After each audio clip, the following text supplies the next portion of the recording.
Jazakillah khair Teh Wini atas sambutannya. Insyaallah akhwat ummahat kita akan mulai langsung saja ya. Ini sudah jam 10.11. Langsung ke materi. Insyaallah saya serahkan waktunya ke Ustazah Erlini Amran. Dipersilahkan Ustazah. Baik. Bismillahirrahmanirrahim. Assalamualaikum warahmatullahi wabarakatuh. Waalaikumsalam warahmatullahi wabarakatuh. Alhamdulillahilladzi khalaqakum min nafsin wahidah wa khalaqa minha zawjaha wa batha minhuma rijalan katsiran wa nisaa'a wattaqullaha allazi tasaaluna bihi wal arham innallaha kana 'alaikum raqiba. Alhamdulillah wassalatu wassalamu ala Rasulillah wala haula wala quwata illa billah. Mudah-mudahan pada hari ini, saat ini, ridho Allah selalu menaungi kita dan seluruh aktivitas kita mudah-mudahan bernilai ibadah insya Allah. Tema kita pada kali ini adalah fikih munakahat yang dimulai dari ta'aruf. Tadi saya sudah membacakan surat An-Nisa yang hitubnya kepada manusia, ya ayuhan nas ittaqu rabbakum. Wahai manusia, bertakwalah kepada Tuhanmu, kepada Rabbmu yang telah menciptakan kamu dari diri yang satu, yaitu Nabi Adam, dan Allah ciptakan pasangannya, yaitu Ibunda Hawa, dan dari dirinya dan dari keduanya itu Allah perkembangbiakkan laki-laki dan perempuan yang banyak. Bertakwalah kepada Allah, wattaqullah ya. Mudah-mudahan kita semua yang sudah menikah dikaruniai keluarga yang sakinah mawaddah warahmah, yang belum menikah mudah-mudahan dikaruniai pasangan yang soleh ataupun yang solehah insya Allah.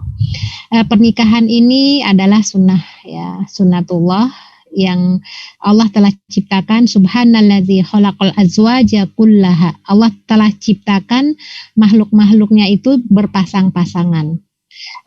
Manusia itu berpasangan laki-laki dengan perempuan, begitu juga hewan atau mimma la ya'lamun, ataupun dari yang tidak kalian ketahui. Ada positif, ada negatif, ada laki-laki, ada perempuan, ada jantan, ada betina. Semuanya sudah merupakan sunatullah. Bila kita memahami tentang pernikahan ini, tentang bagaimana di masa kenabian, karena pernikahan ini adalah suatu hal yang, sebentar mohon maaf, ini terlihat ya, udah ya, insya Allah ya. Ini baik, saya sudah coba ini ya, ini kelihatan ya, Kelihatan slide-nya ya, kelihatan. Yang baik ya. Bila kita melihat sekilas di masa Nabi tentang bagaimana pernikahan itu, kita tahu Rasulullah itu sangat menganjurkan pernikahan. An-nikah sunnati. Jadi nikah itu adalah sunnahku. Barang siapa yang tidak mengikuti, tidak menyukai sunnahku, falaisa minni, bukanlah dari golonganku. Jadi pada prinsipnya pernikahan itu merupakan sunnah Rasulullah SAW. Bahkan beliau menganjurkan sahabatnya untuk menikah ya, dan berusaha menyegerakan pernikahan anak laki-laki dan anak perempuan. Jadi semuanya itu ya, para sahabat yang memiliki anaknya. Jadi kalau kita lihat di masa Rasulullah itu tidak dibiarkan seorang perempuan itu menjadi perawan tua atau bujang lapuk, kecuali kalau memang dia tidak menginginkannya ya. Seperti misalnya Abu Hurairah itu memang menunda pernikahan karena beliau ingin menimba ilmu dengan Rasulullah, musahabah dengan Rasulullah, berdekatan dengan Rasul, dan sekaligus beliau juga ingin menjadi anak yang soleh karena ibunya sudah tua. Jadi ada penghalang-penghalang yang menyebabkan dia tidak bersegera menikah ya. Nah, Rasulullah pada dasarnya itu berusaha menyegerakan pernikahan anak laki-laki. Jadi berbagai riwayat kita temukan, di antaranya dari Abdul Muthalib bin Rabi'ah bin Al-Harith, itu Rasulullah berkata kepada Mahmiyah, ini seorang ayah yang bekerja mengurus rampasan perang dan memiliki anak perempuan. Dia katakan, kawinkanlah anak ini, yaitu Al-Fadl bin Abbas, dengan putrimu. Jadi artinya Rasulullah itu menjodohkan langsung anak-anak para sahabat, lalu ia pun menikahkannya ya. Bahkan Rasulullah pun pernah mengusulkan kepada Fatimah binti Qais dengan ucapan beliau itu, kawinlah dengan Usamah. Fatimah menuruti saran Rasulullah. Jadi Fatimah ini pernah datang kepada Rasulullah minta dipilihkan. Jadi ada 2 orang yang melamarnya. Saya pilih ini atau ini ya Rasulullah. Kalau si fulan dia begini, kalau si fulan dia begini, udah kamu nikah saja dengan Usamah begitu. Jadi Rasulullah menyodorkan langsung ya orang yang cocok untuk Fatimah tersebut. Nah, kemudian Fatimah merasakan bahwa Allah memberinya kebaikan dan kesenangan dengan pernikahan tersebut ya. Jadi pada dasarnya, akhwati fillah, pendengar yang dirahmati Allah, bahwa pemerintah Islam pada masa itu membantu urusan pernikahan rakyatnya, berbagai pihak ikut terlibat. Ya, jadi artinya di sini bahwa pernikahan di masa Rasulullah itu bahwa di masa Rasulullah itu pernikahan memang ini agak kendala, mohon maaf sedikit ya. Masih terlihat nggak ininya apa? Masih Ustazah, masih halaman 2 tapi di page. Sebentar, saya agak sedikit ini nih mengalami sebentar, mohon maaf. Ada sedikit kendala di sini nih. Sebentar, mohon maaf. Nggak jalan ininya ya. Sebentar. Masih nomor ini saya sudah di 5, ini masih nomor 2 ya? Iya. Sudah di nomor 5. Sebentar ya. Nah, sudah alhamdulillah. Sudah nomor 5 ya? Iya, insyaallah. Iya, ya. Jadi ini kita lihat di masa Rasulullah sebagai kepala pemerintahan itu ikut terlibat dan membantu pernikahan rakyatnya. Maka tadi dibacakan surat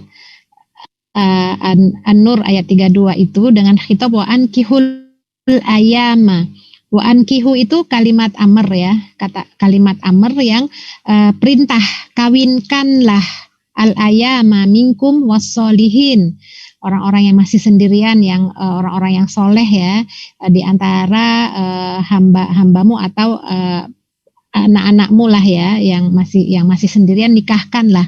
Wa ankihu ini kan kalimat perintah kepada wali, kepada orang tua. Jadi di sini perintah agar menikahkan mereka. Ya, ini yakunu fuqara, kalau mereka itu nggak mampu, yughnihumullah. Jadi di masa Rasulullah SAW itu bahkan ada sahabat yang ketika diperintahkan untuk menikah, lamarlah anak si fulan, ya Rasul aku nggak punya apa-apa. Kemudian Rasul berkata kepada penjaga Baitul Mal, ya istilahnya mungkin kementerian, kalau kita lihat keuangan gitu, mungkin ada programnya gitu, keluarkanlah anfik, keluarkanlah sekian-sekian untuk maharnya. Jadi turut dibantu oleh pemerintah saat itu. Ya, ini di masa Rasulullah Shallallahu Alaihi Wasallam, bagaimana pernikahan itu menjadi urusan bersama, ya, tidak hanya urusan individu-individu. Jika kita sekarang berinteraksi dengan berbagai pemahaman, kadang-kadang di keluarga Muslim itu ada, terutama yang perempuan ya, kalau perempuan itu kan memang agak kesulitan dalam mencari pasangan hidup karena biasanya bersifat pasif ya, karena menunggu. Yang agresif itu kan laki-laki ya.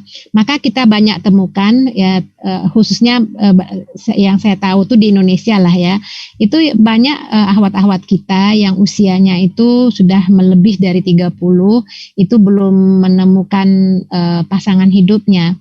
Ya biasanya nih dari orang tua itu suka ini memberikan kebebasan ya kepada putrinya. Udah kamu carilah mana. Akhirnya ditanya terus, kapan mau nikah nih, mana kok nggak dikenalkan nih ke orang tua, kapan diajak datang nih, kapan ditanya begitu. Padahal kalau kita lihat dalam ajaran Islam itu sebenarnya kewajiban orang tua lah yang memberikan atau mendatangkan jodoh atau menikahkan putrinya.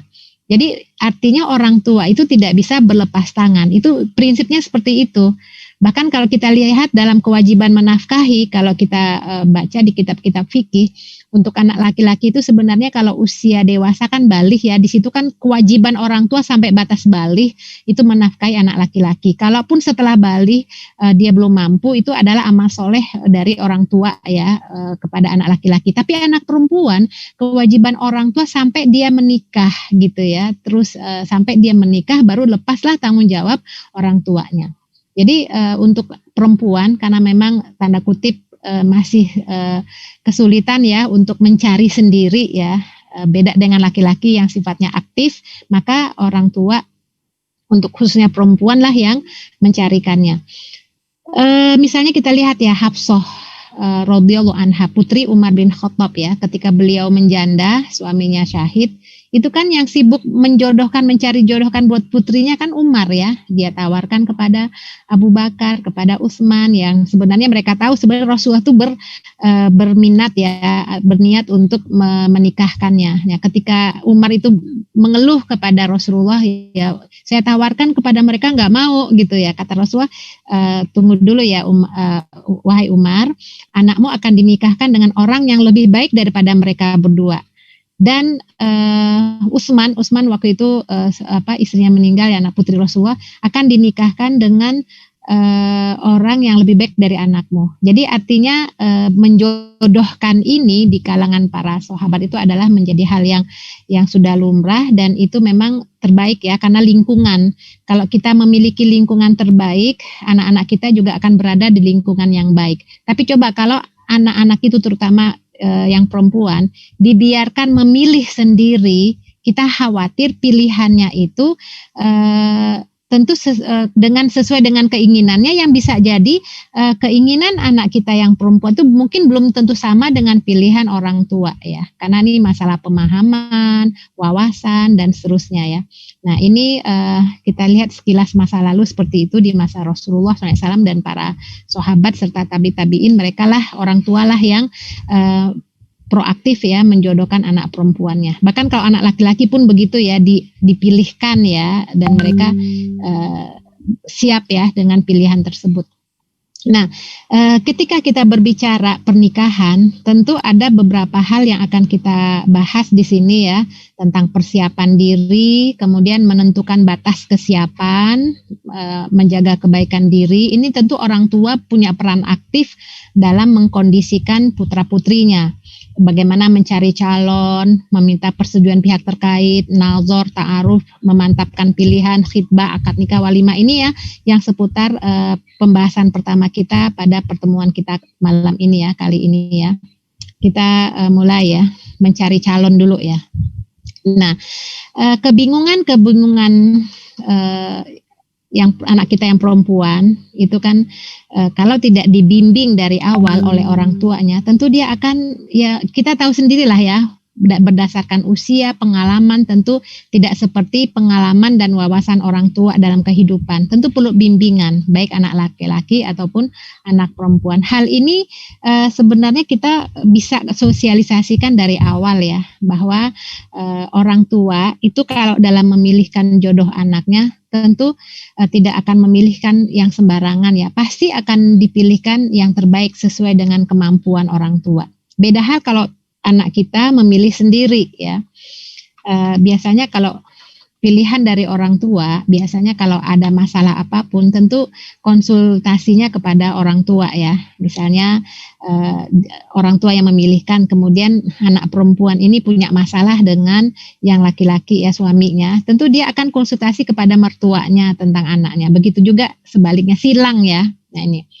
Sekarang kita mulai dengan mencari calon ya. Kita tentukan kriterianya terlebih dahulu. Ya, ini diskusi ini orang tua dengan anak ya, baik putra atau putri, kita tentukan kamu mau seperti apa, kriterianya bagaimana.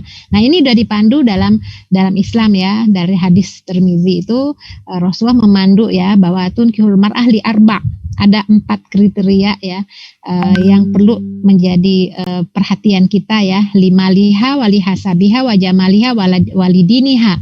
Itu pilihan terhadap mal, harta ya, kemudian terhadap nasab, kemudian kecantikan, kemudian din atau agama. Maka Ini itu yang pilihannya ada 4 ya. Maka pilihlah lidiniha, fadfaro bidatidin tarobat siadak. Pilihlah berdasarkan agama, maka engkau akan selamat. Jadi ada 4 memang kriteria, bisa karena hartanya, keturunannya, kecantikannya, dan agama. Pilihan agamalah yang mestinya menjadi prioritas utama. Rasanya untuk 4 hal ini sulit ya kita temukan dalam satu orang ya. Satu orang memiliki 4 itu sangat sulit. Ya paling tidak mungkin 2 atau 3, tapi paling tidak berdasarkan din. Kalau dinnya sudah oke, bisa naiklah dikit ya, apakah jamalnya atau malnya ya. Tapi paling tidak kriteria ad-din itu sangat bagus ya. Bahkan kalau kata seorang salafus soleh mengatakan, pilihlah yang bertakwa.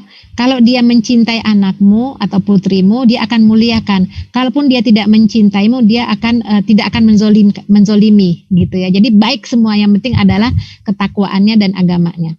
Kemudian ada lagi hadis, idza ja'akum man tardona dinahu wa khuluquhu ya, barang siapapun yang datang kepada kalian ya, ja'akum man tardona dinahu, yang kalian ridhoi agamanya, bagus agamanya, dan akhlaknya, khuluqahu, bagus akhlaknya, fazawijuhu, nikahkanlah dia ya. Nah jadi ini menarik nih, ketika kita melihat din seseorang dan akhlaknya baik, itu lebih diutamakan daripada kedudukannya. Ini kan kalau orang tua nih, kita nih ya, datang satu orang atau 2 orang yang akan melamar putri kita. Dua-duanya itu memiliki perbedaan. Yang satu agamanya bagus tapi penghasilannya agak kurang dikit lah, atau mungkin pas-pasan. Yang satu lagi agamanya biasa-biasa saja, mungkin agak kurang bagus tapi penghasilannya luar biasa ya. Ini 2 kriteria ini kan tentu jadi pilihan orang tua, maka di sini Rasulullah menganjurkan untuk memilih yang din, yang agamanya dan akhlaknya.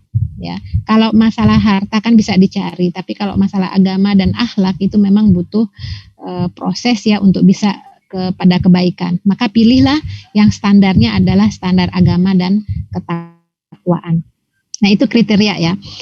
Memang beberapa hadis juga memuat. Ini memang disebutkan di sini tentang iyyakum, jauhilah olehmu tanaman hijau, udara ad-daman, tanaman hijau yang di tanah comberan, artinya ada tanaman bagus tapi lingkungannya tidak bagus. Kemudian sahabat bertanya, al-mar'a al-hasana, wanita yang dia itu cantik tapi dia tumbuh di fiman batisu ya, di tempat yang buruk, artinya lingkungan. Jadi lingkungan itu mempengaruhi. Jadi walaupun dia cantik, mungkin baik akhlaknya, tapi tumbuhnya tidak baik, itu lingkungan akan mempengaruhi. Maka kita banyak dapatkan ya orang-orang yang mungkin baik agamanya, tapi karena lingkungannya tidak baik, maka gampang sekali terpengaruh ya. Kemudian di sini juga kenapa wanita di sini diperintahkan kepada laki-laki? Karena memang laki-laki itulah yang mencari ya, wanita itu kan dicari.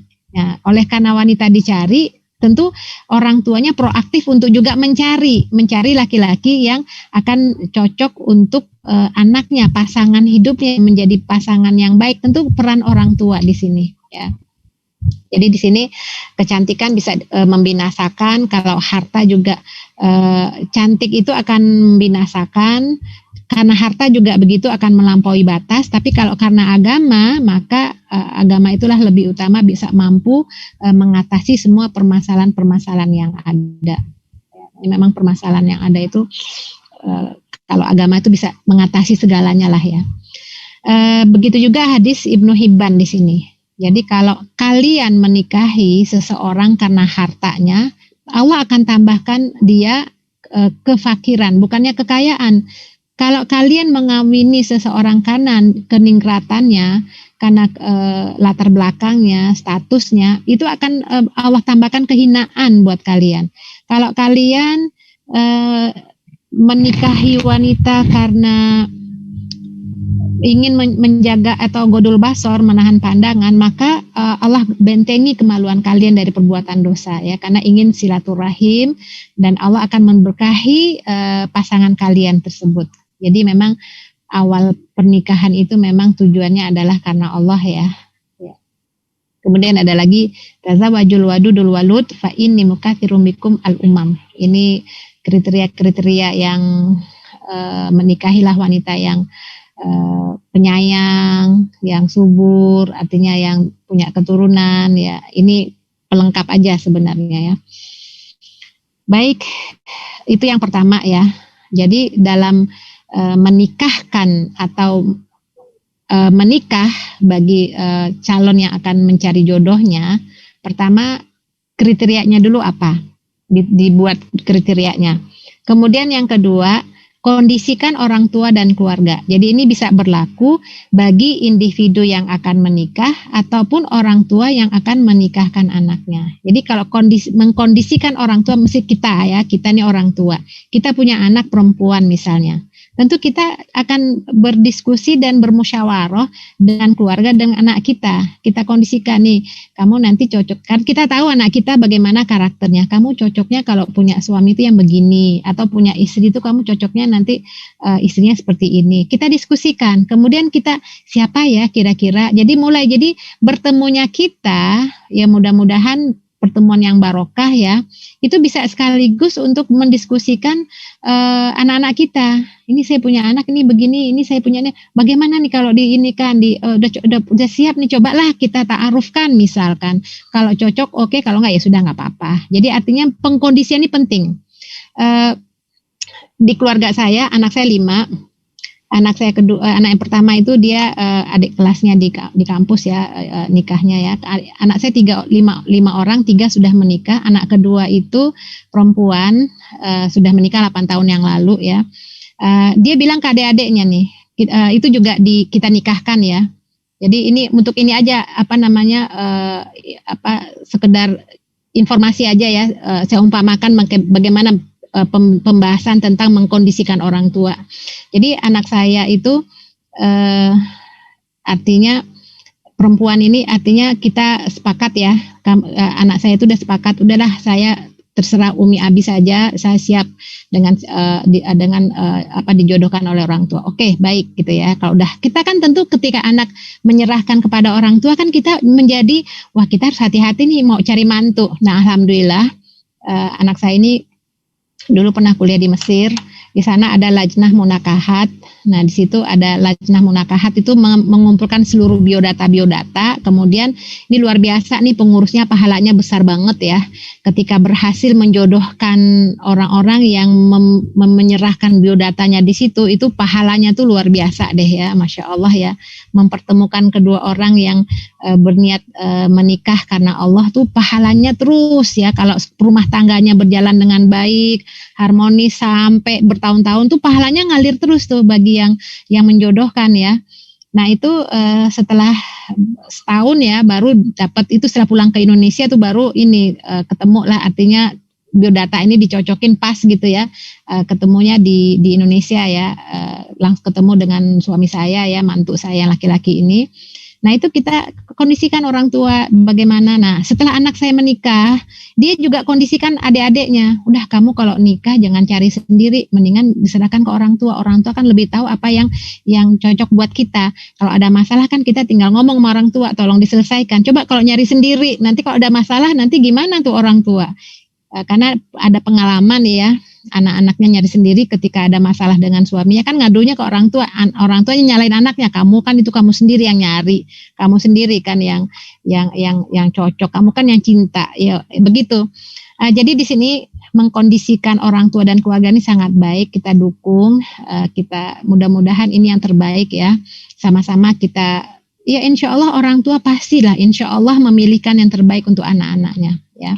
Kemudian kita komunikasikan kesiapan menikah dengan pihak yang dipercaya. Ini kesiapan dikomunikasikan bagaimana persiapan pernikahan, dan memang sebagai orang tua sih idealnya ya kalau punya anak perempuan, idealnya nih itu dari awal itu sudah diajarkan skill kerumah tanggaan. Idealnya seperti itu, skill kerumah tanggaan. Ini kita ini barangkali kecuali yang sudah terbiasa mandiri ya di sini, mudah-mudahan anaknya juga sudah punya skill kerumah tanggaan ya, bagaimana memasak. Artinya hal-hal yang memang biasanya disiapkan oleh perempuan. Begitu juga anak laki-laki ya. Mudah-mudahan dari awal sudah dipersiapkan dari rumah, mulai dari rumah.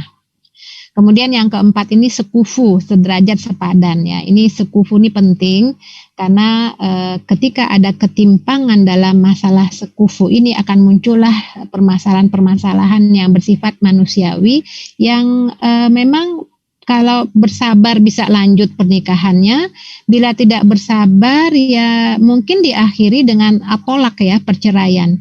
Dan perceraian di dalam Islam itu tidak aib. Karena memang perceraian itu adalah jalan keluar terakhir, pintu darurat yang kalau memang permasalahan itu tidak bisa diselesaikan, ya itulah jalan terakhirnya. Bahkan nama surat di dalam Al-Quran itu ada nama surat At-Tolak. Ada surat At-Tolak, itu kan di Al-Quran ya. Jadi nggak aib sebenarnya ya, bahkan ada hukum-hukumnya tersendiri ya. Nah, ini bisa jadi sekufu ini menjadi permasalahan. Contoh misalnya kita lihat pernikahan Rasulullah SAW dengan Zainab binti Jahash, yang sebelumnya Zainab ini adalah istri dari Zaid bin Harithah ya, anak angkatnya Rasulullah ya. Kita tahu memang pernikahan Zainab dengan Zaid ini itu untuk mendobrak tradisi bahwa pada masa itu ketika Rasulullah menikahi Zainab itu mendobrak tradisi bahwa orang tua angkat dulu itu tidak boleh menikahi istri anak angkat ya. Memang itu satu sisi itu adalah mendobrak tradisi, tapi di sisi lain para ulama juga berpandangan bahwa mereka tidak sekufu antara Zainab dengan Zaid ya bin Harithah ya. Jadi ketidaksekupuan inilah yang menyebabkan rumah tangganya tidak bertahan lama. Atau misalnya pernikahan Qais bin Thabit ya, seorang sahabat yang istrinya minta khulu, minta gugat cerai karena kondisi fisiknya yang tidak sekufu ya dengan Fatimah kalau nggak salah namanya itu karena tidak sekufunya maka istrinya minta khulu. Artinya ini penting menjadi catatan kita tentang sekufu atau sederajat dan sepadan ini penting ya untuk keberlangsungan rumah tangga ke depannya ya. Tidak mungkin pula misalnya ya kalau suaminya tamat SD kemudian istrinya doktor gitu ya, itu artinya nih walaupun semua ulama sepakat ya mayoritas ya, sekufu itu maksudnya itu lebih ditekankan kepada kesepadanan dalam agama, dalam iman, takwa dan akhlak. Itu memang di sini para ulama berbeda pandangan. Jadi ini persiapan yang perlu dibahas ya. Baik, kita langsung bahas topik bagaimana mencari jodoh ya, kiat mencari jodoh ya. Di sini ada 3 poin besar ya dalam kiat mencari jodoh. Pertama tentu saja memohon kepada Allah. Ya, ini penting ya. Karena memang Allah lah yang menciptakan manusia berpasang-pasangan ya. Subhanalladzi khalaqal azwaja kullaha. Allah telah ciptakan manusia berpasang-pasangan. Oleh karena itu, pasangan kita di mana tentu kita minta kepada Allah. Minta kepada Allah itu memang jodoh itu kan memang Allah yang telah tentukan. Sebenarnya takdir kita itu kan yang tahu hanya Allah. Karena kita tidak tahu, maka kita minta kepada Allah. Itulah salah satu fungsi atau kegunaan dari doa dan munajat kepada Allah. Karena kita manusia adalah hamba yang lemah, dhaif, nggak tahu masa depan, kita minta kepada Allah yang telah menciptakan pasangan-pasangan bagi hamba-hambanya. Nah ini memang kebutuhan penting kita, maka mintanya sama Allah. Dan minta kepada Allah itu bisa diupayakan diantaranya dengan sholat hajat. Sholat untuk meminta kebutuhan.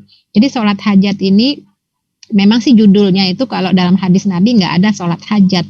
Tapi ada dalam riwayat dalam hadis Nabi mengatakan barang siapa yang wudhu dengan sempurna kemudian sholat rakaatain 2 rakaat kemudian dia berdoa kepada Allah memohon meminta hajatnya kepada Allah maka Allah akan kabulkan. Maka para ulama membuat judul sholat hajat gitu ya. Jadi sholat memohon kepada Allah keinginan-keinginan kita minta aja. Jadi 2 rakaat ya kalau dalam fikihnya itu ada sholat sunnah mutlak ya. Sholat sunnah mutlak itu bukan sholat wajib ya. Ketika kita punya sesuatu harapan udah sholat 2 rakaat. Nah diantaranya adalah mohon kepada Allah jodoh untuk ya bisa anak kita atau mungkin yang bersangkutan anak kita disuruh diminta sholat hajat mintalah kepada Allah hajatnya. Jadi ini yang lucu ini anak saya ini juga doa ya ketika dia anak saya kedua ini juga sebelum dia punya suami kan dia juga doa sama Allah ya. Cuman doanya itu ya dia ceritanya setelah menikah ya. Doanya itu diantaranya adalah aku pengen suamiku seperti abiku katanya begitu.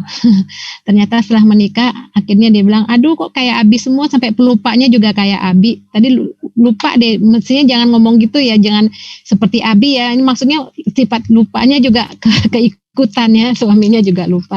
Ya intinya gini doanya dikabulkan gitu ya. Maka mintalah kepada Allah ud'uni astajib lakum itu dah janji Allah. Mintalah kepadaku aku akan kabulkan permintaanmu.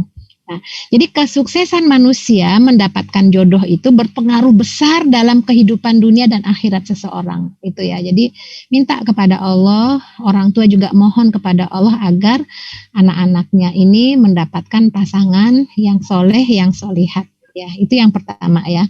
Kiat mencari jodoh. Bisa juga secara langsung.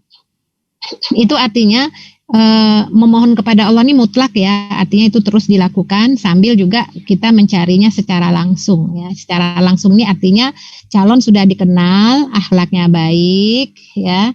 Apakah dia teman dekat, anak teman kita, misalnya ibu-ibu nih, saya banyak pengalaman nih ya, teman-teman kumpulan Liko misalnya gitu ya. Itu saling besanan. Jadi mereka ketemu setiap pekan, kemudian anaknya udah dewasa ya, sudah lulus kuliah, kemudian ngobrol, iya nih saya punya anak cowok nih udah selesai kuliah, iya nih sudah ini, ya udah gimana nih, ya udah ya akhirnya ya dikenalkan gitu ya, ya ada yang jadi, ada yang tidak, nggak ada masalah ya. Di sini anak-anaknya kan sudah dikondisikan. Gimana dengan anak si Ibu Anu, si Umi Anu?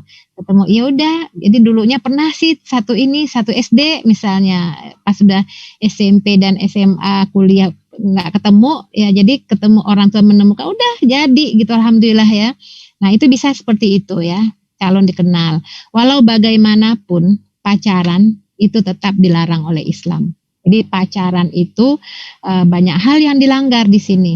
Karena yang namanya cinta sebelum menikah itu akan melahirkan dosa. Paling tidak kan dosa itu ada dosa mata karena memandang, dosa hati ya karena menghayal, yang membuktikan itu dosa zina sebenarnya tentu kemaluan ya.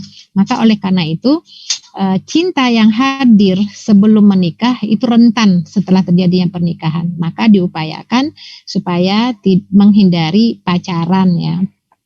Ya kecuali nggak ada itu yang pacaran Islami itu tidak ada ya.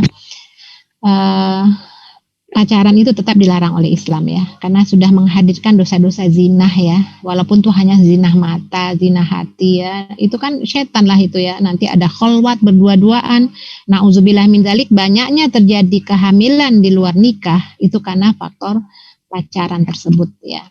Nah, bagaimana kalau seorang muslimah yang tertarik dahulu, misalnya anak kita karena dekat dengan orang tuanya curhat, saya suka loh dengan si Anu, dengan ini bagaimana? Ya ini memang kalau dia suka itu, kalau untuk menawarkan diri langsung itu memang belum lazim, terutama di Indonesia. Saya nggak tahu mungkin di daerah di tempat teman-teman semua mungkin sudah biasa ya, tapi di sini kita belum lazim. Walaupun sebenarnya di masa Rasulullah itu pernah terjadi seorang wanita itu datang kepada Rasulullah menawarkan dirinya. Nah ini hadis ini kan diriwayatkan oleh Abu Hurairah. Kemudian putrinya Abu Hurairah mengatakan, itu perempuan gak malu ya nawarkan diri kepada Rasulullah. Nah Abu Hurairah menjawab, dia lebih baik daripada kamu, dia menginginkan Rasulullah dan menawarkan dirinya kepada beliau, ya gak ada masalah gitu. Ya, kalau kisah ini memang terjadi dalam riwayat itu Rasulullah berkumpul dengan para sahabat, kemudian datanglah seorang wanita menawarkan dirinya. Ya ditawarkan langsung, Rasulullah kan agak kaget ya, beliau melihat wanita itu, Rasulullah melihat wanita itu, kemudian memalingkan pandangannya setelah itu. Artinya Rasulullah itu ya memang tidak berminat, orang tiba-tiba datang menawarkan diri, ya Rasul aku hibahkan diriku padamu. Kemudian melihat hal itu, sahabat yang hadir pada saat itu kan ikut menyaksikan ya peristiwa itu. Tiba-tiba salah seorang di antara mereka itu menunjuk tangan, ya Rasulullah nikahkan aku dengannya. Jadi ada seorang sahabat yang tertarik gitu. Kalau Rasul nggak mau ya aku aja deh gitu. Kemudian Rasul bertanya, kamu punya mahar apa? Apa yang bisa kamu jadikan mahar? Sahabat itu menjawab, lah ya Rasul, aku nggak punya apa-apa nih gitu. Coba kamu cari dulu buat maharmu. Seorang itu keluar dari masjid itu, dia mungkin dia berusaha mencari, nggak, terus datang lagi nggak ada ya Rasulullah. Akhirnya kamu punya hafalan apa? Kata Rasul, aku punya hafalan surat ini. Ya udah kalau gitu aku nikahkan kamu, maharnya hafalanmu. Nah ini sababul wurudnya ya, kenapa bisa mahar seseorang itu adalah hafalan. Ya sebenarnya kalau mahar sih kan nggak harus hafalan ya. Kalau dia punya harta ya sesuai dengan kemampuannya. Ya kan misalnya ada orang yang punya harta 2 ton emas misalnya, masa dia ngasih mahar cuma 0,5 gram? Itu kan nggak pas, nggak pantas ya. Jadi sesuai dengan kewajaran, kepatutan yang dimiliki oleh orang tersebut ya. Kalau dia nggak punya apa-apa, punyanya hafalan, ya udah hafalannya saya menjadi mahar gitu kan. Jadi ini secara langsung ya, jadi bisa langsung. Pernah ada terjadi di Mauritania, ini diceritakan oleh Dr. Halim Abu Syukoh ya, dalam Tahrirul Mar'ah, dalam kitab tulisannya. Itu ada aktivis kampus, seorang muslimah, dia tertarik dengan temannya teman aktif, sama-sama aktif di kampus ya. Terus dia datang, dia tawarkan dirinya, kita nikah yuk, ya bahasa saya begitu ya, kita nikah yuk, nikahilah aku gitu ya. Kaget kan ikhwah ini, kok ada temennya Ahwat datang tiba-tiba menawarkan diri. Terus apa kata Ahwat ini? Kenapa terkejut, kenapa kaget? Aku kan menawarkan menikah, mau nggak nikah dengan aku? Kalau nggak mau ya nggak apa-apa. Kalau mau ayo datang ke rumah orang tuaku. Jadi dia menawarkan diri untuk minta dinikahkan. Ya karena memang mungkin kesiapan ya ragu-ragu atau bagaimana ya. Karena mungkin nggak berani. Karena dia lihat yang datang adalah yang agamanya baik, akhlaknya baik, sama-sama aktivis. Ya udah gitu. Akhirnya datanglah dia ke rumah ke orang tua wanita ini dan menikahlah mereka. Itu secara langsung. Yaitu mungkin kalau di Indonesia masih agak ini ya, agak belum familiar ya, belum lazim ya. Itu kalau secara langsung. Memang kalau kita lihat, mohon maaf ini sebentar. Kalau secara langsung ini, jadi bisa langsung, bisa juga pakai perantara, mediator tadi ya. Tadi kan kita bahas bahwa kiat mencari jodoh itu bisa memohon kepada Allah secara langsung atau melalui mediator. Nah, melalui mediator ini tadi ya bisa orang tua yang mempertemukan, bisa juga teman, bisa juga biro jodoh ya, atau lajnah tadi ya, munakahat. Itu bisa seperti itu. Artinya pakai mediator. Nah, kalau kita lihat Ibunda Khadijah itu kan mendapatkan informasi tentang Rasulullah itu kan tidak dari beliau langsung ya, tapi dari stafnya sendiri yang sama-sama bersama Rasulullah ketika membawa barang dagangan Ibunda Khadijah ya, itu Ibunda Khadijah ya. Jadi Ibunda Khadijah ini tertarik dengan pribadi Rasulullah SAW ya.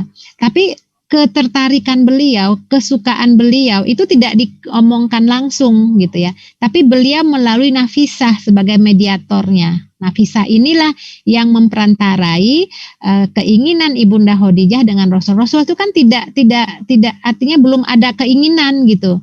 Tapi sangat pintar Nafisah ini sebagai mediator ya, dalam memperantari sangat pintar sekali. ya Muhammad, kenapa engkau di usia segini belum nikah juga, kenapa gitu ya. Ya kata Rasulullah, ya aku belum ketemu jodoh, lagi pula aku dengan kondisiku seperti ini siapa yang mau? Oh kalau ada yang mau gimana? Siapa? Kata Rasulullah. Disebutkanlah Khadijah binti Khuwailid. Nah jadi kalau bahasa saya itu mau gitu ya. Seorang yang tohiroh, yang suci, yang cantik, yang baik hati ya. Dengan Al-Amin yang saat itu terkenal ya dengan kejujurannya. Cocok deh, Rasul juga mau. Tapi kan untuk ya Rasulullah untuk mengawali kan nggak mungkin ya. Tapi ketika disodorkan, ditawarkan itu langsung mau. Nah itu yang disebut dengan mediator. Ya artinya ketika inisiatif dari seorang perempuan itu boleh dia menyampaikannya kepada mediator. Siapa yang mediator yang dipilih? Tentu yang amanah, tentu yang baik ya, tentu yang tidak ember kalau bahasa kita bahasa umumnya yang enggak enggak memalukan ya. Artinya sangat pintar lah dalam memainkan perannya ya. Itu mediator. Bisa juga dengan biro jodoh. Ini memang sangat jarang ya ada. Kalau biro jodoh yang umum itu sebaiknya dihindari karena pertemuan-pertemuannya itu tidak islami ya. Karena ada beberapa biro jodoh umum di Indonesia ini mempertemukannya itu disuruh berkholwat ya. Jadi berdua dalam satu ruangan biar menggali, gitu nggak bagus lah ya. Jadi ini memang perlu kriteria yang islami dalam memperantarai pernikahan bagi yang akan menikah ini. Ya itulah yang sebentar, kita sekarang membahas prosesnya dulu ya. Jadi perantara itu tadi ya, bagaimana dalam kiat mencari jodoh tadi, perantara yaitu apakah orang tua, teman atau siapapun lah dia ya. Kemudian sangat baik kalau tukar menukar biodata. Jadi kalau kita mencari informasi dari lisan itu kadang-kadang suka lupa ya.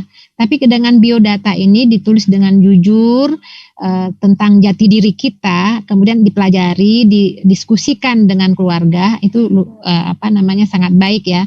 Nah, ketika saling tukar biodata telah dilakukan, kemudian oke, dua-duanya, kalau satu tidak oke, yang lain juga nggak mungkin kan. Jadi artinya ketika dua belah pihak setuju, lanjut dengan ta'aruf. Ya, ta'aruf, ya saling mengenal. Ta'aruf nanti kita bahas. Kemudian nazar, melihat ya, ta'aruf nazar tuh sama ya. Ta'aruf tuh saling mengenal, nazar tuh melihat langsung. Nah, kemudian istikharah. Istikharah ini sholat istikharah. Istikharah ini bermusyawarah ya dengan orang tua, diskusikan bagaimana, diputuskanlah baru khitbah ya. Nah, mudah-mudahan inilah yang menjadi jodoh bagi putra-putri kita atau bagi yang akan menikah. Sekarang kita ta'aruf dulu deh. Ta'aruf ini berkenalan, saling mengenal ya. Kalau Arafah itu kan padang Arafah saling tempat bertemu ya. Ta'aruf ini kan menggali informasi sebanyak mungkin ya, bagaimana tentang calon bersangkutan. Jadi ta'aruf ini memang perlu ya, sangat penting ya ta'aruf ini untuk menyamakan persepsi kehidupan berumah tangga bagi calon pasangan hidup tersebut. Ini penting banget ta'aruf ini ya. Jangan ditinggalkan, jangan hanya pasrah saja, hanya udahlah terserah aja lah. Jadi betul-betul dijalani ini, dilalui. Nah, nazar dan ta'aruf ini, nazar tuh melihat, ta'aruf ya. Jadi memiliki niat dan keseriusan. Jadi kalau yang mau lanjut kepada pernikahan ini, jangan hanya sekedar pengen tahu yang mana sih, tapi dia tidak ingin menikah tuh jangan. Ya nanti akan mengecewakan ya. Jadi memang bagi pasangan yang sudah siap untuk menikah bisa lanjut ta'aruf. Ya, nazar ya. Yang penting punya niat serius ya, melibatkan orang tua atau wali dalam proses ta'aruf ya, baik keluarga laki-laki atau perempuan ya, agar ikut mengarahkan pada pilihan yang tepat ya. Jadi kalau dulu mantu saya ini dulu ketemu sama suami saya, ya saya belum ketemu, saya serahkan sama abinya. Udah abi aja deh ketemu dengan calon mantu, itu ketemu 2 kali itu ya, diskusi semua, menggali semua yang ada yang dimiliki oleh akhirnya suami saya setuju ya, baru ta'aruf datang ke rumah ya dengan keluarganya ya. Nah, dalam ta'aruf dan nazar ini tidak boleh berkholwat atau berdua-duaan ya. Tidak boleh ikhtilat atau campur baur dengan yang bukan mahram. Artinya benar-benar dijaga prosesnya sesuai dengan nilai-nilai keislaman. Ta'aruf ini apa yang akan menjadi dalam ta'aruf ini, kecuali kalau yang sudah kenal ya, kan ada yang belum kenal. Apanya sih yang dita'arufkan itu? Pertama jasadi ya. Mengenal fisik calon pasangan ya, termasuk riwayat sakit dan penyakit. Maka dalam biodata itu boleh ditulis itu. Ya, artinya kita kan ingin keturunan yang memang baik ya. Maka kalaupun tidak ada biodatanya, ya mungkin dalam ta'aruf jasadi ini, fisik ini kita bisa tanyakan fisik calon pasangan tersebut ya, termasuk riwayat sakit apa semuanya lah ya, kita tahu lah, oh ini begini, orangnya begini. Kemudian tidak hanya jasadi tapi fikri juga, pemikiran, wawasan kehidupan ya, apakah memiliki pemikiran yang sejalan, dialog terus ya, bagaimana pemahaman tentang keluarga serta visi misi pernikahan itu bisa didiskusikan ya. Bagaimana pemahaman tentang peran, hak, dan kewajiban suami dan istri misalnya. Kan ini penting ya, kan kalau nggak dibicarakan dari awal ya, daripada udah terlanjur. Misalnya istrinya ingin tetap melanjutkan kuliah, sementara suaminya tuh pengen punya istri itu di rumah saja. Ini akan menjadi kendala besar kalau sudah menikah baru dibicarakan. Tapi pada saat ta'aruf itu dibicarakan kan bisa ditemukanlah bisa disesuaikan lah ya antara keinginan tersebut ya. Bagaimana mengatur emosi dan konflik, bagaimana cara mengatur diri dan keuangan, bagaimana hubungan yang terjalin dengan keluarga, kebiasaan keluarganya seperti apa, bagaimana pemahaman tentang diri, cita-cita dan juga masa depan. Ini penting dalam ta'aruf ini. Sedikit info pengalaman saya ya, anak saya yang ketiga laki-laki. Itu juga yang nyariin kakaknya ya. Nah, sebelumnya ada 2 orang ukhti itu ya, 2 orang putri ya, yang dia udah datang yang satu datang ke rumahnya. Jadi temennya terus dia anak saya ngajak nikah ya, terus kata temen, jadi temennya sih bukan pacarnya, temannya, saya pengen nikah dengan sendiri, pengen serius dengan kamu, gimana? Saya mah terserah orang tua saya. Kalau orang tua saya setuju dengan kamu, ya udah kita nikah. Kalau enggak, ya udah kamu ketemu orang tua saya. Kata teman yang perempuan itu. Anak saya datengin orang tuanya. Terus dia ta'aruf lah dengan orang tuanya, yang nemuin orang tua ya, bapak dan ibunya. Ditanya segala macam, artinya semua diskusi. Nah, saya kan nggak ada, anak saya datang sendiri. Nah, setelah pulang, saya tanya anak saya, apa yang dibahas? Ya dia tanya saya, pemikiran saya, kita bicara masalah diskusi politik dan segala macam. Terus kata anak saya nggak cocok dengan calon mertua seperti itu. Sepertinya agak ekstrim. Sepertinya pemahamannya agak keras deh, gitu ya. Maksudnya kalau anak saya bilang sedikit tanda kutip pemahamannya agak tekstual gitu ya. Kalau katanya ya salafi lah gitu. Nah, sementara yang orang tua perempuan juga bilang, saya ingin mencari anak saya yang fikrohnya sama dengan saya. Ya udah, berarti kan nggak cocok, nggak pas, ya udah nggak jadi tuh akhirnya. Nah, ini penting hal-hal seperti ini karena beda pemahaman, pemikiran tuh akan konflik terus kan. Jadi ini bagus ya, artinya orang tua pihak perempuan sudah memberikan rambu, saya pengen anak saya yang fikirnya sama dengan saya. Anak saya juga, saya nggak cocok dengan yang tekstual begitu, kita kan moderat begini. Jadi ngomongnya masalah politik apa. Jadi ini menarik yang seperti ini, bagus ya, artinya kalau ini didapatkan pada saat ta'aruf ya. Itu ta'aruf secara fikri, pemikiran ya. Kemudian yang ketiga dalam ta'aruf itu yang perlu juga dicari tahu adalah ruhi. Jadi maksudnya ruhi di sini adalah bagaimana ibadah wajib yang dijalankannya, sholatnya, apakah kalau yang laki-laki sholatnya berjamaah di masjid, atau artinya ini digali ya konsep sejauh mana konsistensinya dan semangatnya dalam menjalankan syariat Islam ya, bagaimana akhlak dan kepribadiannya, bagaimana lingkungan keluarga dan teman-temannya. Ini kan kita ingin yang terbaik ya untuk putra-putri kita. Jadi ini ta'aruf ini 3 ini menjadi catatan kita semua ya dalam ta'aruf. Nah, dalam proses ta'aruf itu juga ini penting ya didiskusikan didiskusikan visi kehidupan berumah tangga. Ini visi ini penting ya, karena visi ini adalah tujuan kita berumah tangga ya. Karena perbedaan karakter, latar belakang, keluarga, kultur, suku, dan etnis tidak akan menjadi penghalang selama pasangan itu memiliki visi yang sama dalam berumah tangga. Ini penting nih visi. Ini rumah tangga kita mau dibawa kemana, seperti apa nanti, bagaimana, itu penting banget ya, supaya tidak terjadi penyesalan setelah pernikahan. Itu dibahas tentang visi dalam berumah tangga. Kemudian juga mengenal latar belakang keluarganya, seperti apa pola asuh orang tuanya atau calon mertua terhadap anak-anaknya. Jadi jangan sampai hanya gara-gara beda latar belakang, nggak siap, akhirnya terjadi konflik ya dalam rumah tangga. Ini penting untuk memahami ya. Misalnya kalau kita di Indonesia suku Jawa dengan suku Batak itu kan, jadi sangat paham lah itu ya, beda pola asuh itu ya. Kemudian juga kedua calon pasangan tersebut bisa saling menceritakan kebaikan dan keburukan atau kelebihan dan kekurangan masing-masing secara objektif.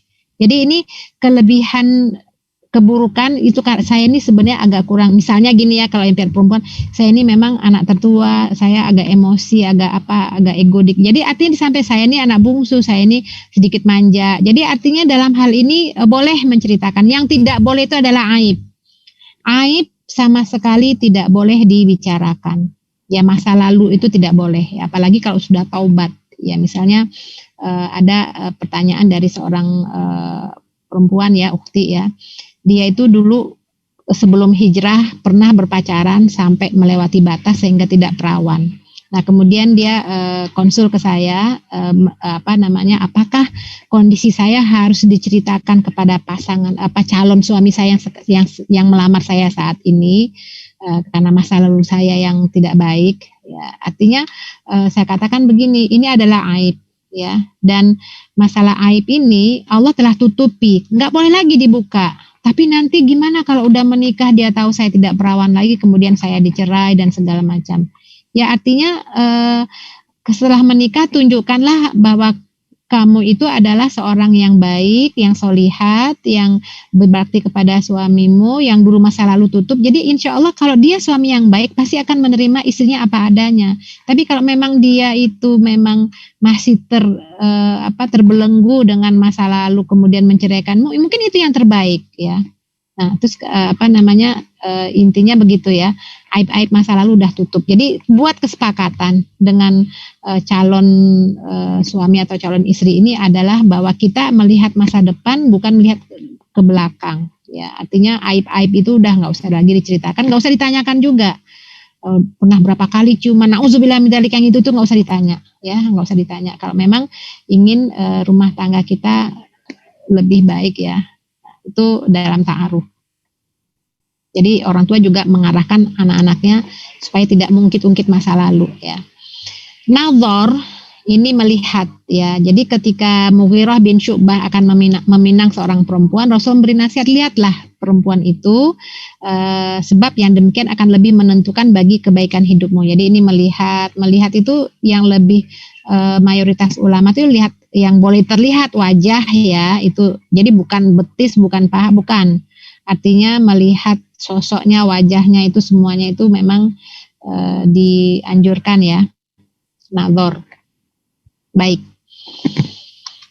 mungkin teman-teman di sini sudah punya standar ini ya, standar biodata, standar ta'aruf. Ini hanya contoh aja, contoh tentang standar biodata yang ya artinya itu kan tergantung kesepakatan ya, tentang saya, pendidikan, data pribadi, keluarga, kebiasaan, kriteria calon pasangan tuh seperti apa, rencana setelah menikah tuh apa, visi misi pernikahan, visi dan itu seterusnya, itu tuh bisa bisa ditentukan lah ya. Intinya adalah ini hanya di atas kertas kriteria tersebut ya. Semuanya kembali kepada takdir Allah ya. Kadang-kadang ada orang yang membuat kriterianya tinggi-tinggi sekali, akhirnya nggak ketemu jodoh juga. Ya, ini kriterianya mungkin ketinggian ya. Ini hanya sekedar contoh saja. Nah, kriteria ideal itu subjektif karena tidak ada yang ideal di dunia ini. Jangan berangan-angan ya, itu ideal tuh naif banget gitu ya. Misalnya gini, seorang wanita ya, seorang muslimah, apa kriterianya? Saya ingin seorang imam yang akan menjadi imamku, yang paham Al-Quran, yang tahu tafsir, yang begini, gini. Tuh kayaknya ini deh. Kenyataannya apa? Dapat suami yang nggak bisa baca Quran atau mungkin baca Quran terbata-bata, yang begitu. Tapi dia punya kelebihan, sayang gitu. Artinya nggak ada yang ideal di dunia ini. Terima aja kelebihan dan kekurangannya. Tapi menetapkan standar itu boleh. Tapi jangan terpaku dengan standar. Nanti malah nggak dapat jodoh. Karena beberapa kasus banyak juga terjadi di sini ya, ketika seorang akhwat misalnya di usia 23 tuh ada yang datang ngelamar untuk menikah dengannya, tapi dia tuh karena punya standar, dia sih kayaknya belum, siapa tahu nanti dapat yang lebih soleh. Tapi akhirnya ditolak yang itu yang datang di usianya 24, 25, 26, 27, akhirnya tidak ada yang datang lagi gitu. Kalaupun ada yang datang, kayaknya nggak cocok deh, nggak sesuai deh. Artinya apa? Di usia 35 ya sampai sekarang belum juga nikah gitu ya. Artinya bisa jadi karena kriterianya itu standarnya tinggi. Ataupun mungkin pihak pria atau ikhwah standarnya tinggi. Aku ingin punya istri yang tinggi, yang cantik, yang kulit putih, hidung mancung, rambut panjang, pokoknya macam-macam kayak gitu ya. Ya ini kan ya subjektif lah gitu ya. Nah, syuro dengan orang-orang soleh adalah cara untuk mempersempit ruang subjektivitas. Jadi orang-orang soleh bisa orang tua, nih ada yang begini, ini begini, gini. Ini ada orangnya nih cocok denganku akhlak karakternya, tapi gemuk misalnya. Ya udahlah gitu ya. Jadi ini perlu disyurokan ya. Jangan terlalu berangan-angan tinggi dan naif, karena di dunia ini nggak ada yang ideal. Yang ideal itu di surga nanti insya Allah. Lakukan istisyarah, minta pandangan dan pendapat dari orang tua atau keluarga terdekat terkait dengan calon pasangan tersebut, ya diskusikan ya. Kemudian sholat istikharah, minta taufik atau pertolongan dan kemudahan apakah proses ta'aruf ini dapat dilanjutkan ke tahap berikutnya, yaitu khitbah atau tidak. Ya, lakukan istikharah. Ada kisah ini menarik nih ya, apakah sholat istikharah itu harus ada mimpi? Bagaimana cara menentukan bahwa inilah pilihan yang terbaik? Jadi sebenarnya dalam sholat istikharah itu nggak harus selalu didapatkan dengan mimpi, tidak ya. Ini ada dua kisah nih tentang sholat istikharah. Ada satu orang akhwat ya, dia masih mahasiswi, pengen nikah. Dia bukan sholat istikharah, sholat hajat ya, sholat hajat. Dia minta pada Allah. Nah itu ketika selesai sholat hajat itu berapa lama lah dia selalu sholat hajat. Dia mimpi, dalam mimpinya ada suaranya bunyi suara aja. Nanti yang datang jodohmu itu ketika kamu nggak pakai kerudung. Padahal dia pakai kerudung. Nah pas bangun dari mimpi, mimpi nggak bener nih, masa sih, itu dari setan tuh mimpi. Mimpi kan ada 3 ya, dari Allah, dari setan, dan hadisun nafs atau adghosul ahlam, yang karena kepikiran sehari-hari terbawa mimpi. Nah, dia pikir ini sih mimpi sehari-hari, itu cuman bunga mimpi aja, bunga tidur, nggak benar. Tapi mimpinya tuh ada sampai 3 kali dia mimpi seperti itu. Nah, suatu sore ketika dia pulang kuliah sore, kan dia keramas ya rambutnya, udah layak dikeramas, terus dia mengeringkannya di ruang tamu, pintunya ditutup ya, di ruang tamu sambil ketiduran. Nah ibunya lagi di luar lagi nyapu halaman. Datanglah seorang laki-laki. Jadi dalam mimpinya akan datang padamu calon suamimu tuh orangnya tinggi, hitam, keker. Datang waktu kamu nggak pakai kerudung gitu, nggak pakai jilbab. Nah datanglah dengan kriteria itu, nanya anaknya, itu teman kampusnya juga, sama-sama aktivis. Nah karena ibunya nggak tahu anaknya lagi di ruang tamu mengeringkan rambutnya, ibunya buka pintu. Ya kan, jadi kan terbangun dia masuk ya yang bukan mahramnya, sesuai dengan dia langsung lari ke kamarnya sampai kaget ya, sedih juga, kenapa auratku terlihat nih. Terus dia mikir, kok mimpiku, jangan-jangan dia benar kan, ternyata dia datang buat ngelamar ya. Itu contoh aja ya, bisa jadi itu lewat mimpi. Tapi mimpi jangan dijadikan sebagai standar. Ini ada juga kasus ya, sama juga sholat hajat ya. Kalau istikharah itu kan tinggal memilih ya atau tidak. Kalau hajat itu kan mau ingin mendapatkan. Nah ada seorang guru TK nih, dia juga berhajat, dia minta pada Allah jodoh. Terus mimpi juga dia, mimpinya itu dia lagi ngajar, terus ada jendela, ada sosok laki-laki berdiri di jendela tersebut melihat dia, tapi wajahnya samar ya, nggak terlihat lah, cuman aja sosok laki-laki saja. Nah itu dia mimpi seperti itu tuh beberapa kali. Akhirnya dia mengambil kesimpulan, oh mungkin nanti jodohku datang ketika aku ngajar, ada pria yang berdiri di jendela. Nah suatu hari ada muridnya nggak bisa diantar oleh ibunya, diantar oleh omnya. Nah omnya itu berdiri di jendela itu ya, melihat ponakannya tentu. Nah si ibu guru ini, si ahwat ini, si ukhti ini merasa ingat mimpinya karena memang terbayang-bayang terus mimpinya. Ya kalau yang tadi itu dia nggak pikirkan ya, kalau yang ini dipikirin terus, akhirnya ini kali jodohku. Nah, dengan stil yakin dan pede penuh, setelah selesai ngajar dia panggil tuh, Pak maaf ya bisa datang ke kantor sebentar katanya.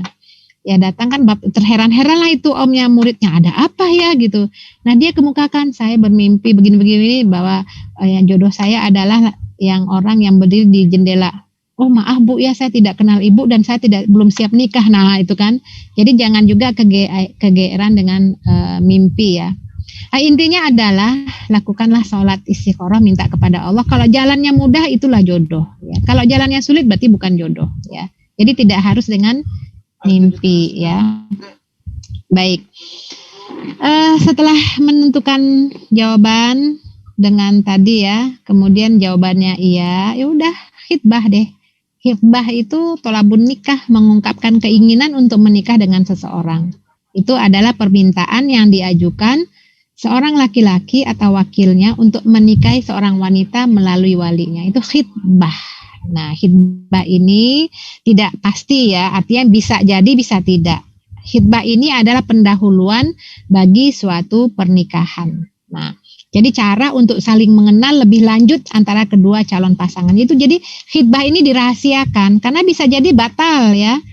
Ya bisa jadi batal. Khitbah itu dirahasiakan. Walimahan itu seakad nikah baru diumumkan.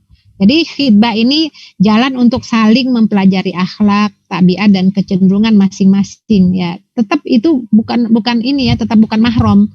Jadi nggak boleh mengkhitbah perempuan yang telah dikhitbah oleh orang lain.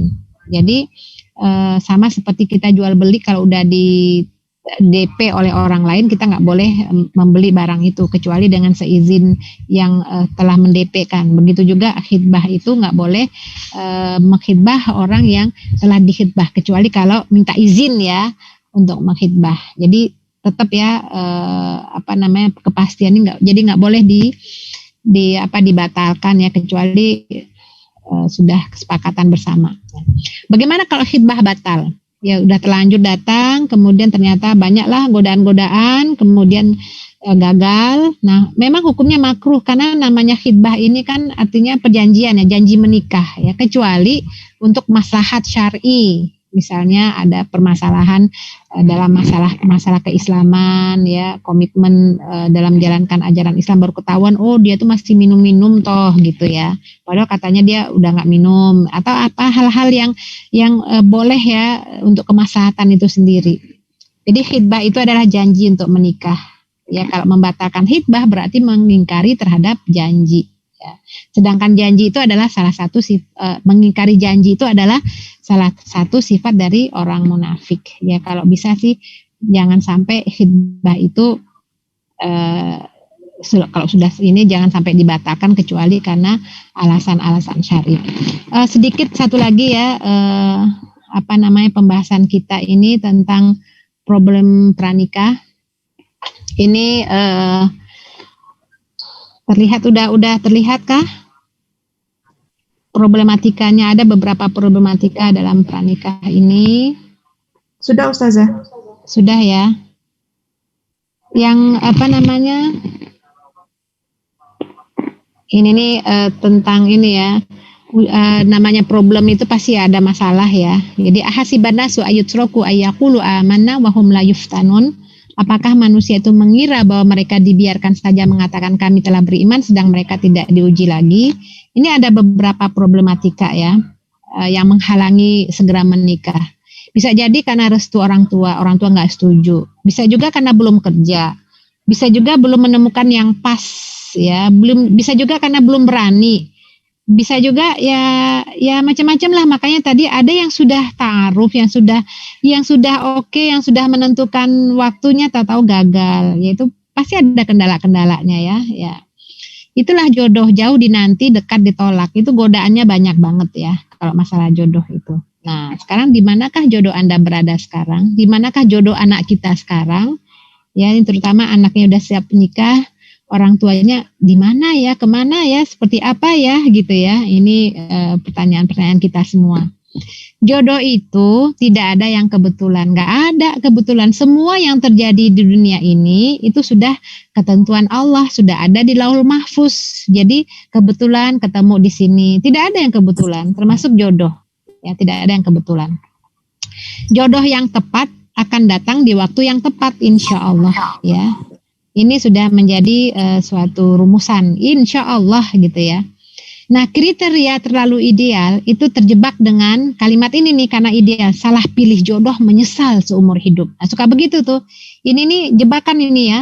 Pokoknya kalau salah dalam memilih jodoh menyesal, ya belum tentu juga. Banyak orang yang mungkin waktu pernikahannya itu adalah yang terbaik, tapi setelah menikah, pertengahan menikah, bahkan belasan tahun, puluhan tahun menikah, kemudian masalah iman naik dan turun, akhirnya kan ada masalah yang mungkin suaminya itu selingkuh atau berzina dan segala macam, kan itu masalah-masalah iman yazid wayankus. Jadi nggak ada itu menyesal seumur hidup kalau salah pilih jodoh. Bisa jadi awalnya itu biasa-biasa aja, nanti setelah menikah malah lebih baik atau kebalikannya. Jadi sekali lagi, kriteria terlalu ideal itu karena terjebak dengan salah pilih jodoh, menyesal seumur hidup. Maka hiduplah dalam realita. Ya, kalau kita ingin suami seperti Nabi Muhammad, maka jadilah kita Khadijah. Atau seseorang yang ingin seperti Khadijah, Ibunda Khadijah, jadilah engkau seperti Muhammad ya kan. Jadi nggak bisa kita menuntut orang itu ideal sementara kita belum siap. Artinya pantaskanlah diri kita agar kita dapat pasangan yang juga pantas ya. Maka dalam kehidupan rumah tangga tuh ada ayat tentang tolak ya. Nabi Ismail misalnya kan, ketika Nabi Ibrahim datang ke rumah Nabi Ismail kan, nggak ada Nabi Ismail, adanya istrinya. Ternyata istrinya tuh bukan tipikal perempuan yang solihat. Maka Nabi Ibrahim menyuruh Nabi Ismail menceraikan istrinya karena mengeluh aja terhadap suaminya. Ya, Rasulullah juga kan begitu juga ya, pernah mentolak Hafsah, kemudian malaikat menyuruh untuk rujuk kembali ya.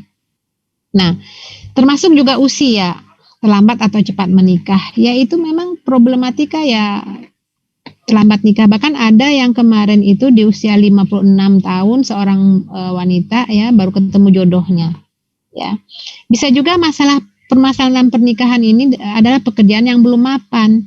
Padahal sudah punya penghasilan, tapi belum punya penghasilan tetap. Sebenarnya selama punya kemampuan atau mungkin usaha, artinya yang penting tetap bekerja. Ya, itu yang penting ya, punya tanggung jawab. Walaupun hasil pekerjaannya belum mapan atau mungkin gajinya belum tetap, ya nggak ada masalah. Yang penting punya jiwa bertanggung jawab gitu ya.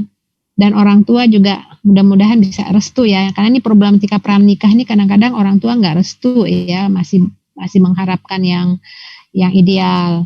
Persiapan kadang-kadang seadanya, aduh belum siap nih, nanti aja lah nikahnya kalau udah punya uang, cukup uang ya. Itu juga kendala ya dalam pranikah ini. Ini juga banyak terjadi, mendadak ragu pada calon pasangan ya. Ya, ini godaan setan sebenarnya ya. Jadi hampir semua rumah tangga itu sebelum terjadi pernikahan atau akad nikah itu muncul keraguan-raguan, ada rasa menolak, takut nyesel, takut ini, takut itu, ragu-ragu. Ini sebenarnya adalah godaan setan. Setan tuh nggak pengen ya manusia itu berpasangan. Bahkan kalau rumah tangga sudah utuh pun ingin juga dicerai-beraikan. Bahkan perbuatan yang terbaik yang mendapatkan reward setan itu adalah berhasil memporak-porandakan bangunan rumah tangga. Oh, itu diberikan reward itu oleh iblisnya ya. Jadi ini ragu-ragu itu segera dihilangkan ya. Bisa juga orang tua yang tidak kompak gitu ya. Ya, ini karena ragu-ragu akhirnya bapak ibunya atau umi abinya yang waduh gimana, udahlah pokoknya bismillah aja, kalau memang udah bismillah, udah mudah-mudahan Allah berikan hidayah, Allah mudahkan, Allah lancarkan pernikahannya. Atau bisa juga mendadak banyak orang yang suka, ini terutama ya baik pihak perempuan atau laki ya, setelah di khidbah ternyata ada yang itu mau lagi, itu mau, ya sudah bismillah. Artinya setelah kita memilih serahkan pada Allah. Ini godaan-godaan ini banyak terjadi ya pranikah ya, sebelum terjadi pernikahan ya. Karena menikah adalah ibadah, maka banyak godaan dan tantangannya. Mudah-mudahan kita semua, anak kita mendapatkan pasangan yang soleh solihat, yang belum menikah mudah-mudahan dapat jodoh yang soleh solihat insya Allah. Baik, pembahasannya sampai di sini. Silahkan kita lanjutkan dengan diskusi ya. Baik, jazakillah khair Ustazah. Masya Allah.